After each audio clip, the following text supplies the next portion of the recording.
Call the meeting of the Leitchfield Utilities Commission to order for Thursday, March the 6th, 2025. I'd like to take this time to welcome Mr. Denver Blaine to his inaugural Utilities Commission meeting. So appreciate your willingness to serve, and Thank you. Trust that you'll be a great addition to Leitchfield Utilities. You have a draft of the minutes of our regular meeting held on February the 6th. If there are no additions or corrections, would entertain a motion to approve that. I'll make a motion. Motion by Mr. Ferris, second by Mayor Miller. Any discussion? All in favor? Aye. The next item is the approval and ratification of the bill list. That's been sent out to you, but if nobody has any questions, would entertain a motion to approve that. Motion by Mayor Miller. Is there a second? I'll second. Second by Mr. Ferris. Any discussion?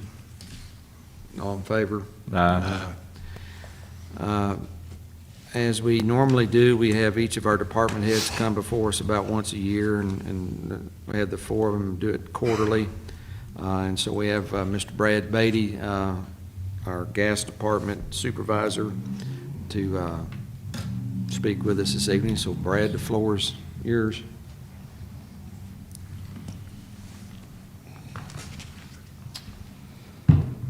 All right. Well, I'd just like to, I'd like to give you all numbers. I think that explains what we do more than anything. And then I'll answer any questions that you all have after I'm done here. As far as services this past year, we installed 62 services, 26 Leitchfield, 36 in Edmonson County. That amounts to about 8,700 feet, of service line we've installed. Edmonson County, that brings us up to roughly about 340 services in Edmonson County with the 36 that we put in, close to almost 300 active services. So we've come a long ways in Edmonson County with that. We've retired this year, killed 12 services. These have all been vacant lots or house demos. Gas main, in our footage as far as new gas mains we've installed. 2-inch, we've installed 4,235 feet. 4-inch, 7,312 feet. That's a combined total of Leitchfield and Brownsville. We've responded to 42 gas odor complaints. Leaks, some of these are leaks.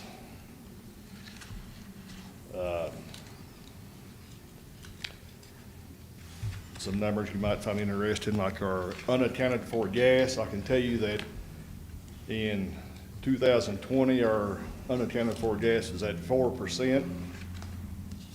21, we was at 3.5, 22, 3.5. 2023 was at 2%. This year we're at 1. So that's an improvement on that. Anytime we get over 5%, we're opening the window there for, being inspected or something, audited on that gas loss. Of course, you all know, and I appreciate it, we got the new gas truck that we finally got on the road back in February. That's going to help us tremendously this year. Really frees me up as far as trying to, keep installs going, try to keep us up to date on our maintenance of things.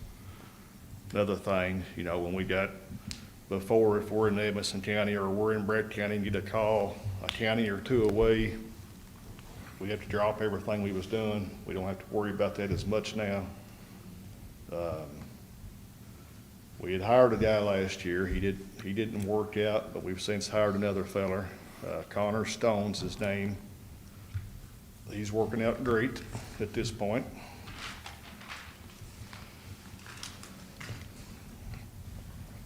As far as what we have like going on at the moment, we got a project that, other than just installs or everyday gas complaints, gas odor complaints, things like that's just an everyday thing. But as far as projects we have going on, Harrison Heights, in Clarkson, we've got, it's going good. We got getting several calls, people interested in gas up there. We've got 2 people on gas up there at the moment. We've got several more people who I feel like will be signing up. That project also included, we don't have him gas yet, but Sam Kane's green bins up there, he's gonna be signing up for gas. We had several conversations on that. He burns about 10,000 gallons of propane a year, so that's gonna be equal to several homes, you know, be the same as 20 homes or so, most likely, you know. So that's good.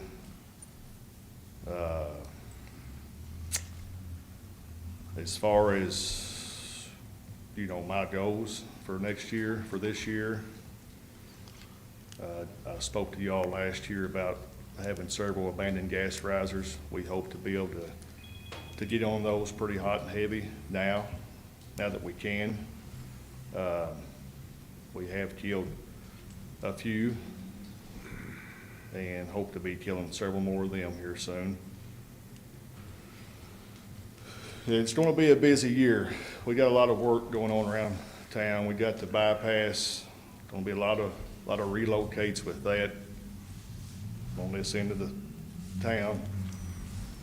And then we've also, I don't have the latest update, Dwight may know more than me, but we've got a lot of steel gas main that's most likely, hopefully this year, some of that will get started as far as replacing a bunch of those lines with poly.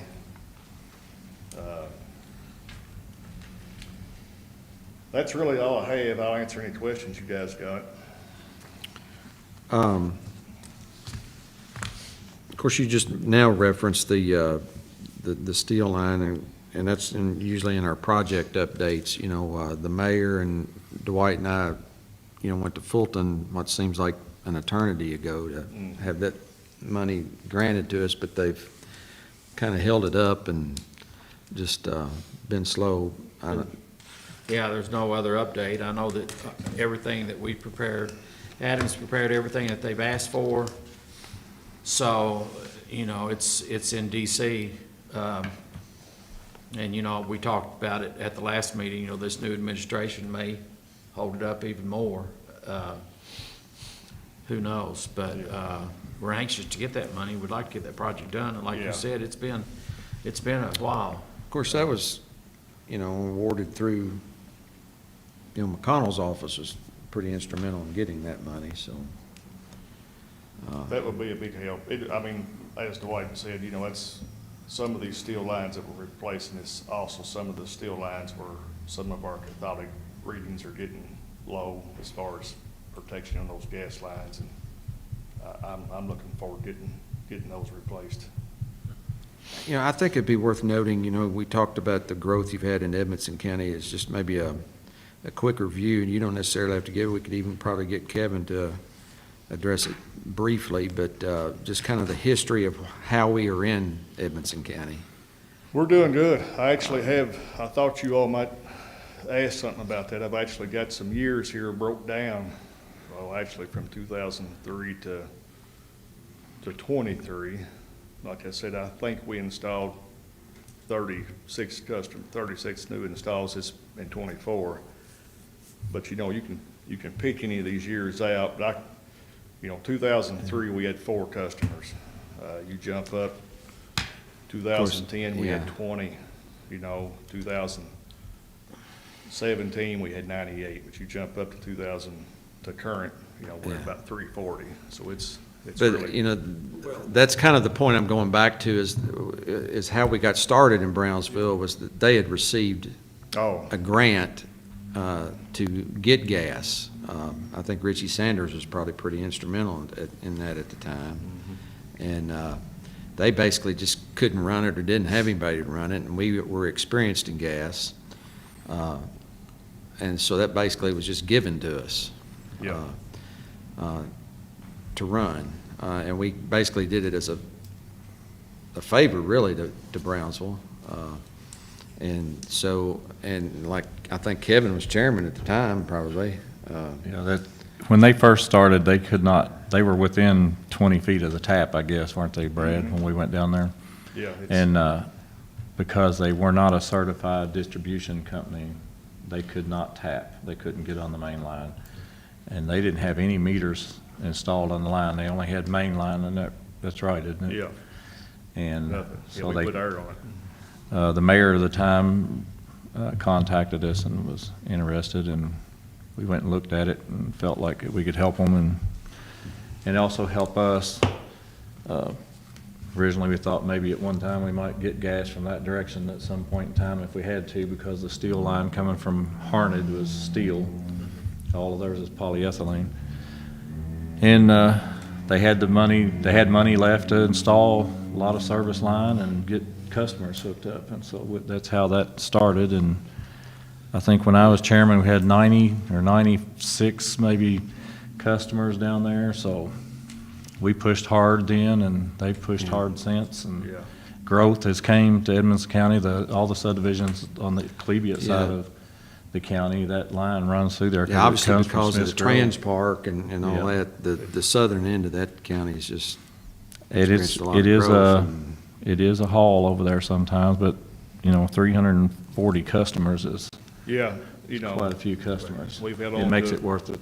it's finally starting to pay for itself. Yeah. It's, and like you said, it's proximity to the Trans Park and where it is, and that place it's growing, it. Brad, what size is that main line?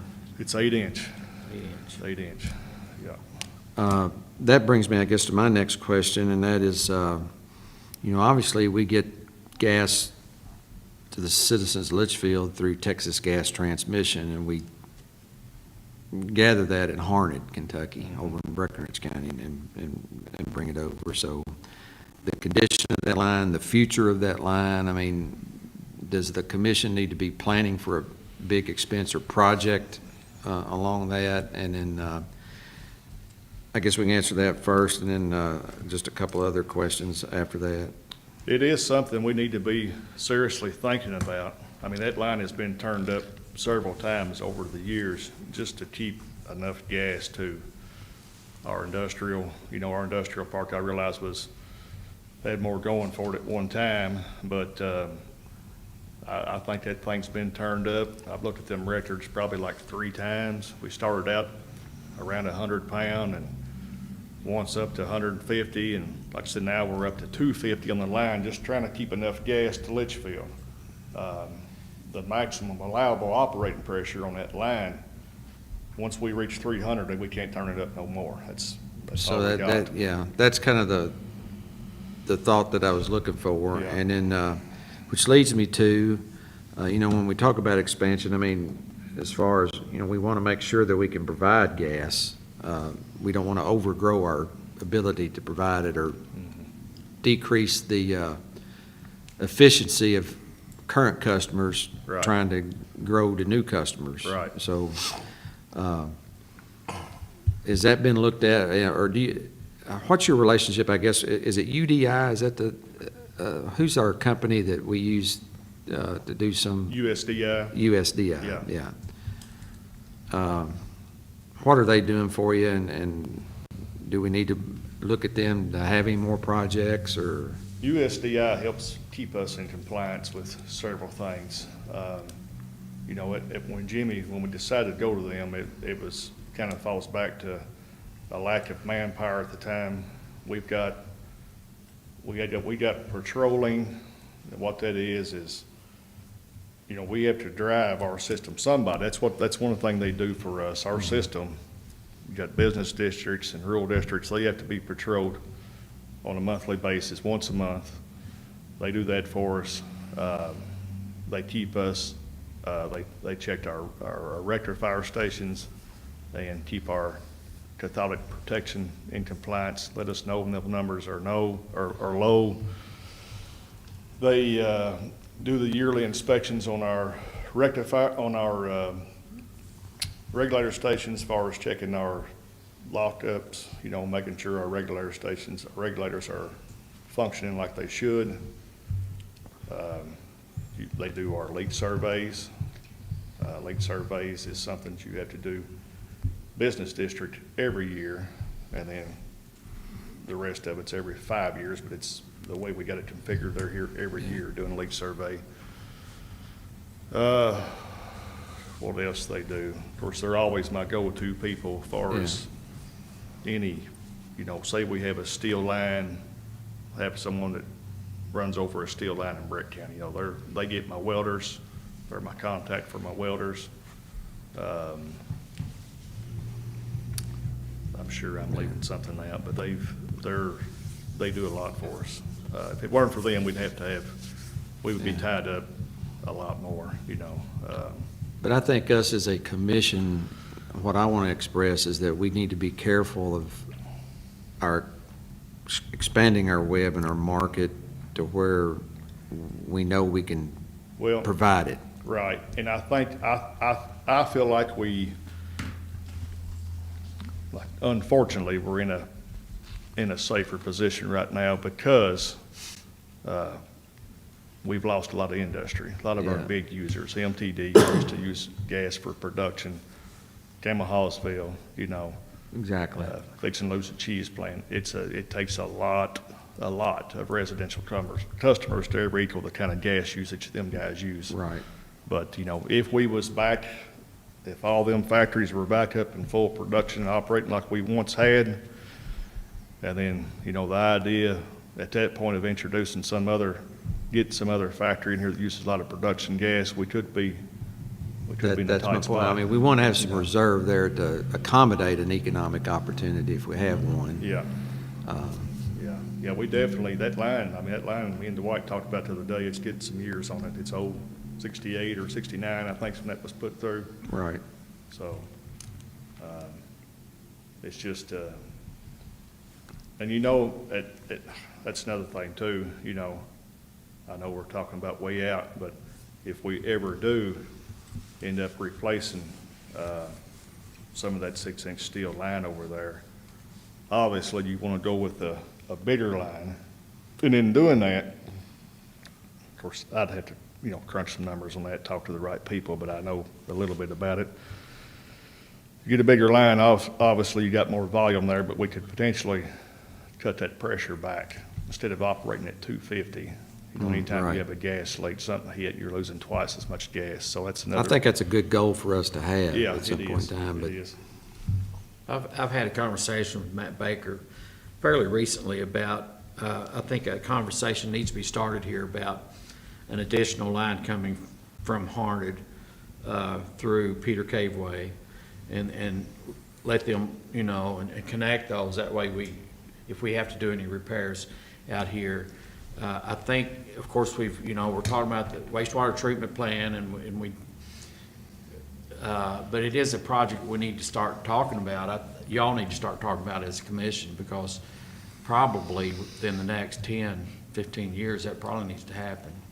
And I told Matt to try to get me some, because I don't have any idea how many dollars he's talking about or what size line, and I asked him to do some research and try to, you know, when he had time to look at that and see what our options were and what kind of money we're looking at. We may do it in phases. yeah, And they're You know, heavy. we may be able to do it phases. The worst thing about it is the line's the same age from one end to the other, except for the Shrewsbury line, which is older, Yeah. because originally that's where the gas came from. That's Yeah. why we have gas all the way to south, is 'cause Right. that was the Exactly, original yeah. gas fields.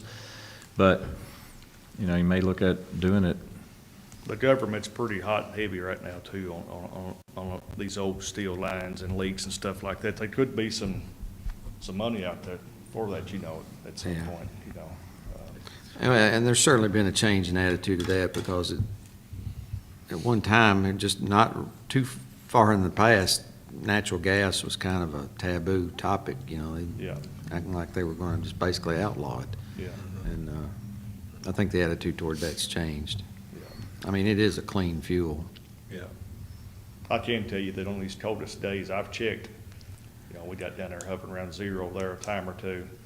And our pressure here in town was holding around 220, 210, 220. We're leaving the station at Harnett at 250, so we're in decent shape. But like I said, a whole lot less gas usage on that line compared to what there once was, Yeah, no doubt. We have got out at Harnett and the ground was shaking, wasn't it? Yeah, It was I mean, sucking so hard. Yeah, It it's- vibrates the ground. When you're over there and it's 0 degrees, it's kind of an eerie feeling. I mean, it's noisy, Yeah.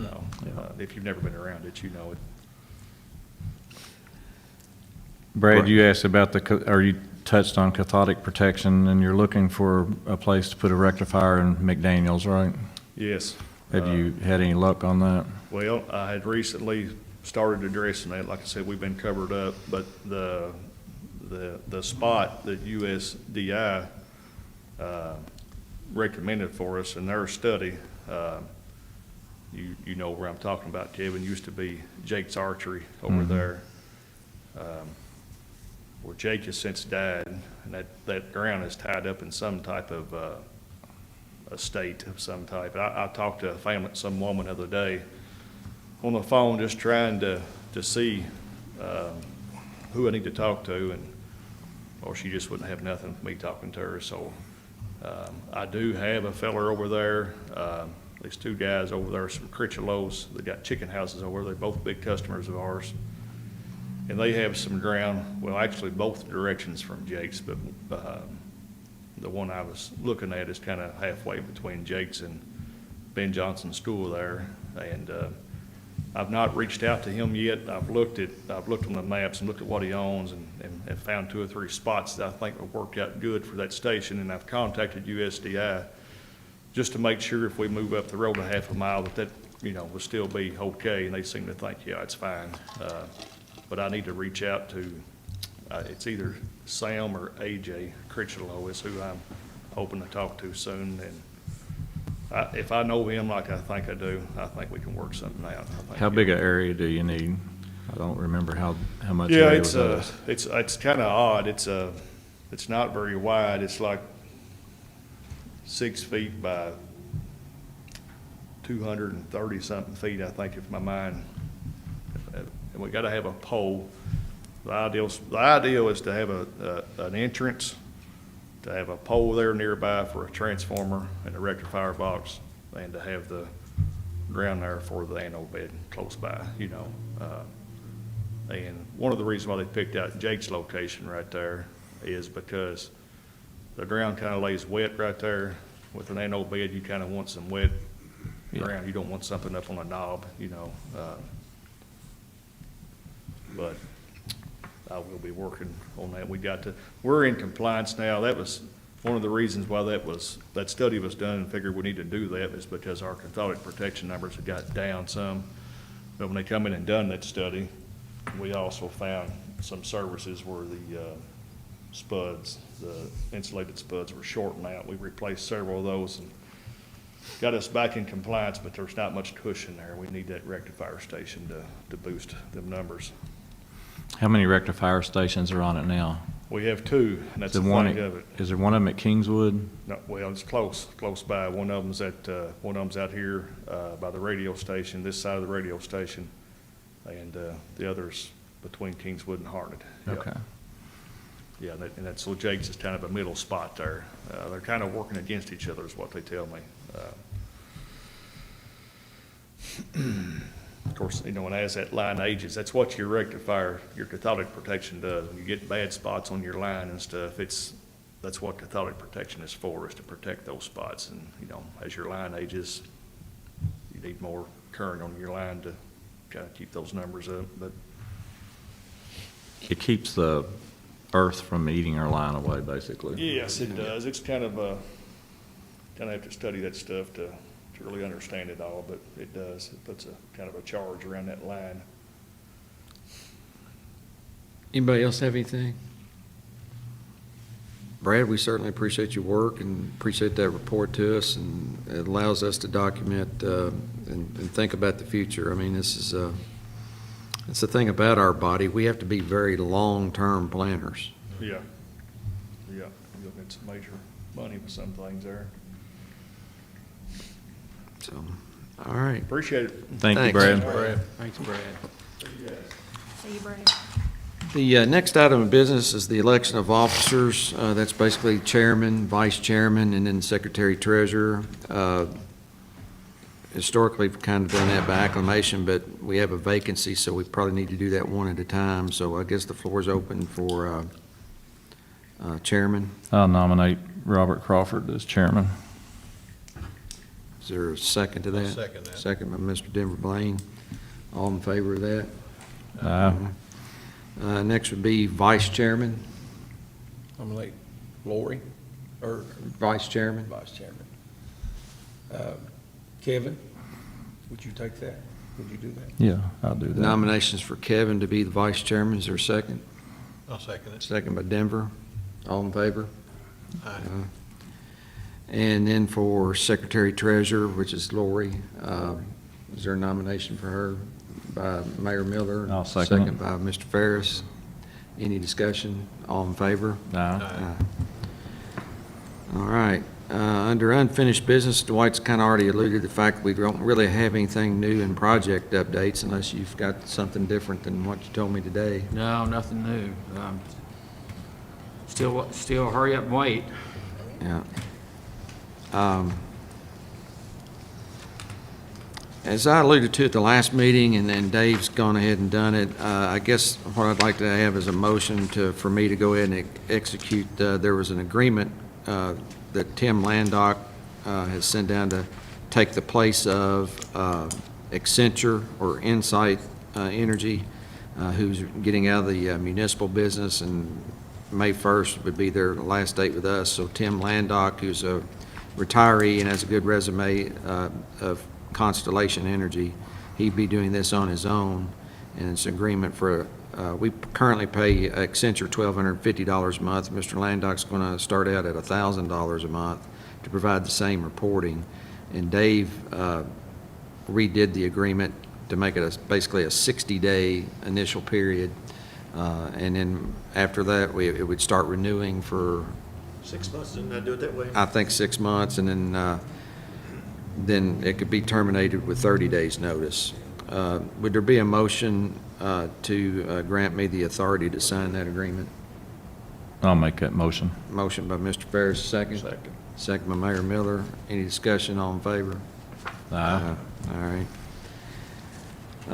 You were given a copy of rules and regulations and schedules of rate and changes, charges, et cetera, at our last meeting for review. I think that Dave actually met with Alicia and Dwight since that meeting, and they made a few changes, so I'll let him address those to you, and then also see if you all have got anything that you wanted to. We changed the agreement just based on the times that the office is open, for example, this nature, and the times that's cutoffs with regard to what times if they can come in and get service cut off and turned on, things of this nature. They're simple changes. We just made it to clarify, so they're not anything really difficult to, we just updated it to the way we're actually operating now. So is that in section 2 there under? It's all through it. Okay. What I'm going to do, if it's all right, did anybody have anything else that they saw that we need to talk about? Did Denver get a copy? I had a copy, I didn't print one, but I have one. Okay. Yeah. I didn't see anything. Okay, well, with these changes, they're pretty self-explanatory.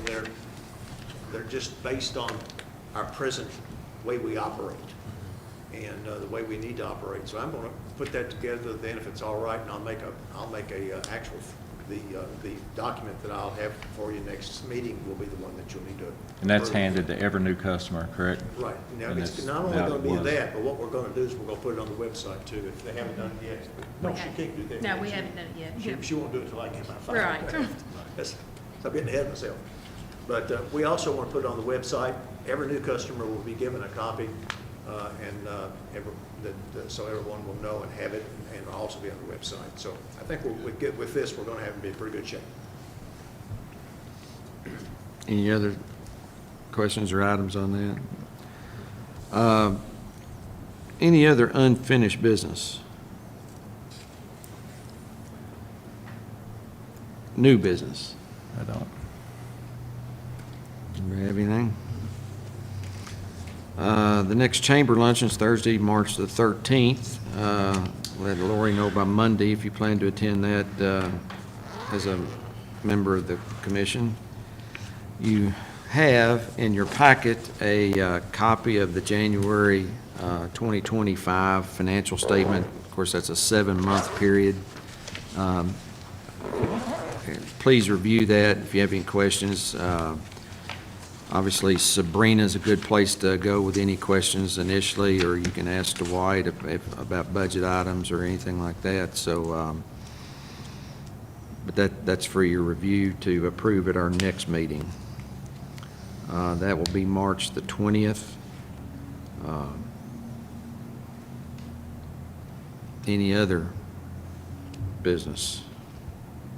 Floor is open for a motion to adjourn by Mayor Miller, second by Mr. Blaine. Any discussion? All in favor? Aye. Aye. Meeting adjourned.